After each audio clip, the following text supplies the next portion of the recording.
عرصہ دراز کی بات ہے، دمشق کے ایک خلیفہ کو اطلاع پہنچی کہ باہر کے کسی علاقے سے ایک بوڑھا داستان گو شہر میں آیا ہے، جو صبح سے شام تک یا شام سے صبح تک ذرا سی دیر بھی رکے بغیر ایسی دلچسپ کہانیاں سناتا ہے کہ لوگ اس کے گرویدہ ہو جاتے ہیں۔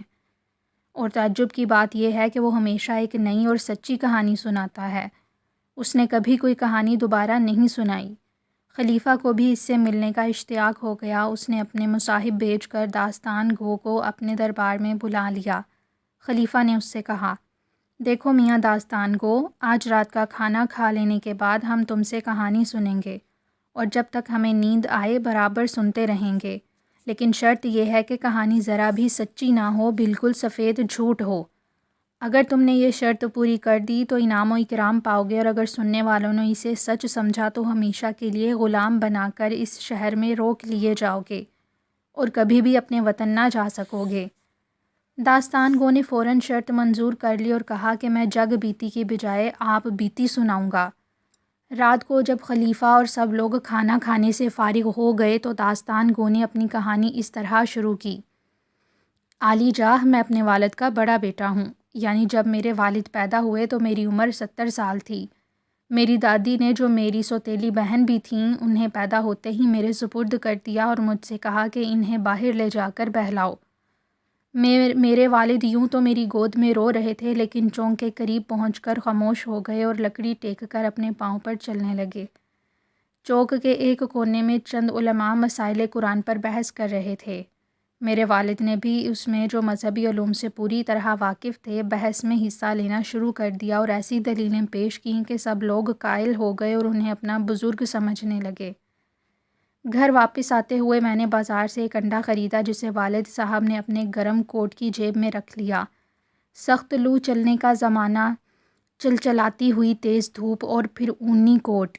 گرمی پہنچتے ہی انڈے میں سے ایک بہت بڑا چوزا نکل آیا۔ ہم دونوں چونکہ بہت زیادہ تھک گئے تھے، اس لیے اس پر سوار ہو گئے۔ گھر پہنچتے پہنچتے وہ چوزا شتر مرغ کے برابر ہو گیا۔ اس چوزے کی خوراک بے پناہ تھی۔ وہ ہم سب کا کھانا چٹ کر جاتا اور ہم بھوکے رہ جاتے۔ شامی کباب اور بھنی ہوئی کلیجی اس کی مرغوب غذا تھی۔ ایک روز سامان کی رگڑ سے اس کی پیٹھ پر گہرا زخم ہو گیا۔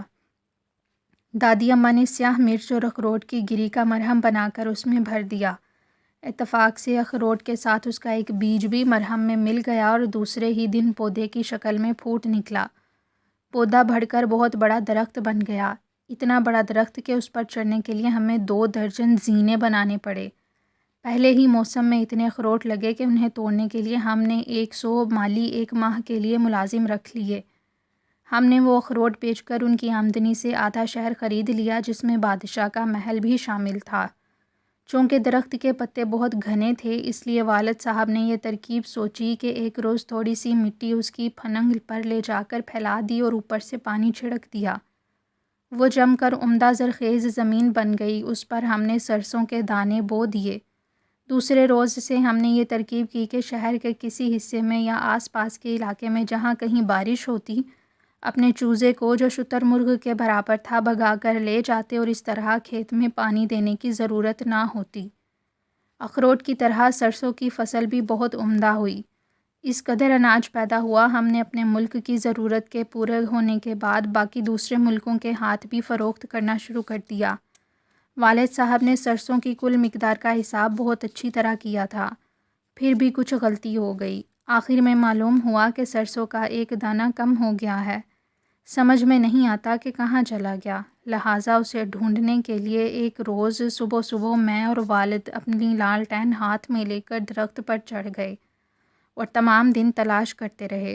دوسرے روز ہم نے دیکھا کہ ایک چیونٹی، جو بلی کے برابر تھی، سرسوں کا دانہ منہ میں اٹھائے اپنے بل کی طرف بھاگی جا رہی تھی۔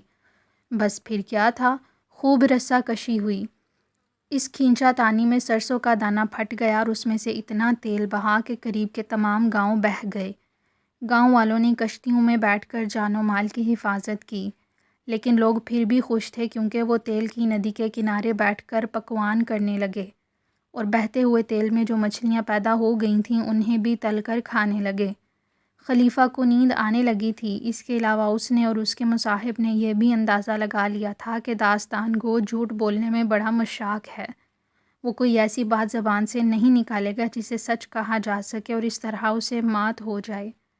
خلیفہ نے سوال کیا، اچھا یہ بتاؤ کہ جب تیل کا یہ طوفان آیا تو تم اور تمہارے گھر والے کہاں تھے؟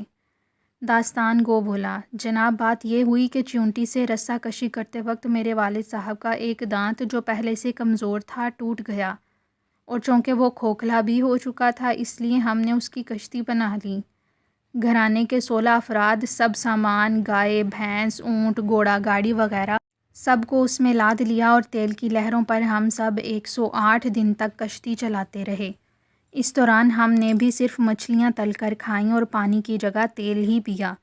خلیفہ نے جمائی لیتے ہوئے کہا، اس میں شک نہیں کہ یہ کہانی بہت دلچسپ ہے، لیکن یہ بتاؤ کہ یہ سارے واقعات سچے ہیں یا جھوٹے؟ داستان گو نے جواب دیا، عالی جاں بالکل سچے ہیں۔ خلیفہ نے اپنے ساتھی کے کندھے پر زور سے ہاتھ مار کر کہا، تب تو تم ہار گئے۔ ہم نے حکم دیا تھا کہ کہانی بالکل جھوٹ ہو، اس میں ذرا بھی سچ نہ ہو، پھر تم کس طرح کہتے ہو کہ یہ واقعات سچے ہیں؟ داستان گو بولا، عالی جاں یہ کہنا ہی سب واقعات سچے ہیں سب سے بڑا جھوٹ ہے، اس لیے آپ ہارے اور میں جیتا، میرا انعام دلوائیے۔ خلیفہ مان گیا، اس نے داستان کو بہت سے انعامات دے کر رخصت کر دیا۔